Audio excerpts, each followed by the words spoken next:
You know that feeling, right? When you're sure the answers you're looking for are in just one more book, or one more course, or from one more teacher.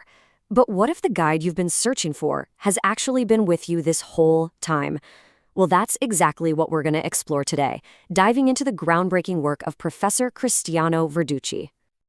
This quote, it just gets right to the heart of it, doesn't it?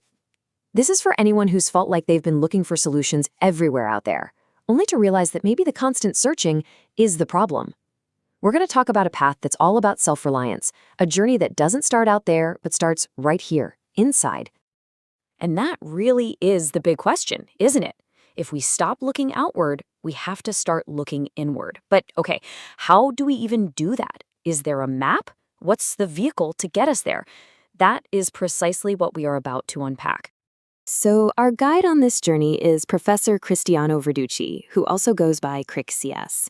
And his story is just so fascinating because he basically built a bridge between two worlds that seem totally separate: the super disciplined physical world of sports science and the deep intuitive world of inner science.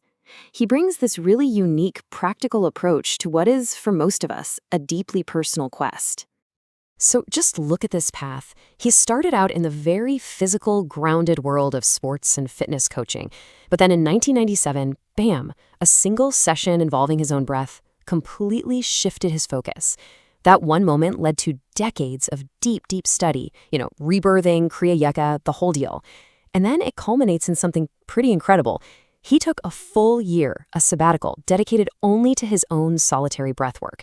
So you know right away, this isn't just theory. This is a method forged from some really intense personal experience. And this quote, this tells you everything.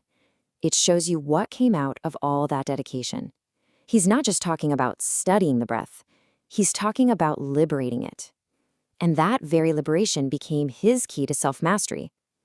It's just such a powerful idea. That true control, real governance of your life, it doesn't come from out there. It comes from right in here. Okay, so how did he map this inner world? Well, this brings us to the absolute core of his philosophy. It's a model he calls the pyramid of being. And honestly, it's such a clear, brilliant way to understand the two fundamental dimensions of who we are. And here's the map. See how it looks kind of like an hourglass? You've got two pyramids meeting in the middle. The bottom one, that's our material world, everything we can see, touch, and experience. But the top one, the inverted pyramid, that represents the immaterial world. That's our true essence, our self, the source where everything in our material world actually comes from. Let's break this down a bit. That bottom pyramid, that's the world of doing and having. It's our environment, how we behave, our skills, our beliefs, and what we think of as our identity, our personality, our ego mind. But that top pyramid, that's the world of pure being. It's about self-care, self-remembering, and eventually self-realization. The real key here, the most important takeaway, is learning to see the difference between our constructed personality and our authentic core self. Verducci uses this really clever play on words in Italian that just nails this idea. He contrasts benessere, which is wellness, and it focuses on bene, which means feeling good. That's usually external and, let's be honest, temporary. But then he talks about ben essere, or well-being. By splitting the word, he puts all the emphasis on essere, which means being. That is the internal, permanent source of real, sustainable wellness.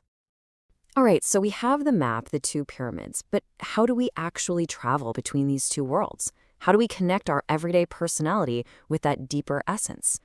Well, the answer is the most basic, fundamental tool that we all have. The bridge is your breath. According to Verducci, it is so much more than just a biological function. It's an energetic tool.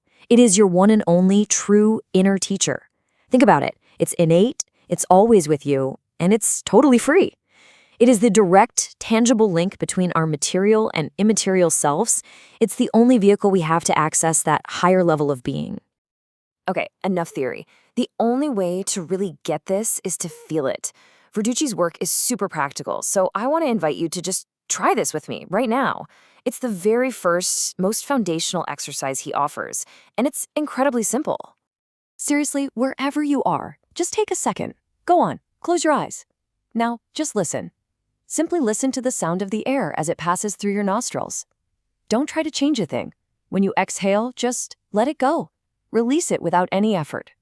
And here's the last step, maybe the most important one. Play with it. Get curious. Have some fun with it. This isn't a chore, it's a rediscovery. That simple act, just listening to your own breath, that's the first step on a much, much bigger path. It's the foundation for a whole journey of transformation, one that can take you from a single conscious breath all the way to self-realization. So Verducci has actually structured this whole journey into a method. It's called BESR, which stands for Breath Education. And it's part of this bigger project he calls the RevolutionAIR project. And yeah, that's area, like AIR. It's a revolutionary project designed to be a practical, self-reliant pathway to real inner freedom. And this progression is really the core of the whole thing. It starts with breathwork, that simple foundational practice we just tried. But with dedication, that evolves into breath mastery, where you gain a real command of this inner tool. And that leads directly to self-mastery, the ability to actually govern your life from the inside out. And then finally to the ultimate goal, self-realization, the full integration of your true being. And all of this leads to this really powerful concept he calls inner sustainability. What that means is that everything you do and everything you have in the outside world can only be truly sustained by your inner state of being. I mean, it makes sense, right? Without that strong inner foundation, all that external success is just temporary and exhausting. True, lasting fulfillment is always an inside-out job. Let's wrap up with this really profound thought from E.D'Anna, who was a huge influence on Verducci. He wrote, "It is your breath that gives life to the entire universe." I mean, just think about that for a second. It completely reframes our breath, not as something we take from the world, but as the very force that creates our world. So as we close this out, I'm just going to leave you with this one simple question. Right now, in this very moment, are you aware of your breath? The answer to that question just might be the start of your own revolutionary journey inward.